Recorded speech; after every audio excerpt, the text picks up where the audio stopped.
Bashar al-Assad's regime continues its week-long bombardment of the city of Homs, killing hundreds to add to the more than 6,000 who have died in the past year. But the conflict is now closing in on Damascus and on the commercial capital Aleppo, where this morning 2 bombs ripped through military intelligence headquarters, both cities of which had been locked down by the regime. This highlights the regime's inability to regain control of the country. Each offensive, however bloody, shows the Assads can only rely on a limited number of loyal units staffed by their minority Alawite sect, and that when they deploy unreliable majority Sunni units, troops defect.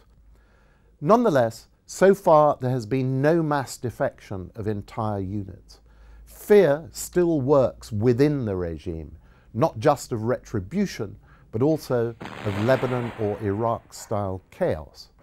What we seem to have, therefore, is a bloody stalemate, with more of an armed response by the opposition. This raises the price of repression by the regime, but risks spiralling into a sectarian conflict. That gives pause to Western powers, which are being blocked from action in the Security Council by Russia and China. But the more assertive activism of the Arab League, due partly to Saudi Arabia and the Gulf's wish to damage Iran by crippling its Syrian ally, is likely to increase international pressure.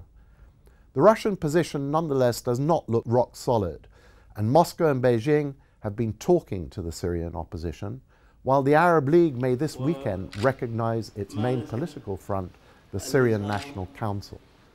I suspect we'll see louder calls for external actors in Europe, Turkey and the Gulf to get weapons to army defectors siding with the opposition, and as the regime's assault continues, to find ways of protecting civilians.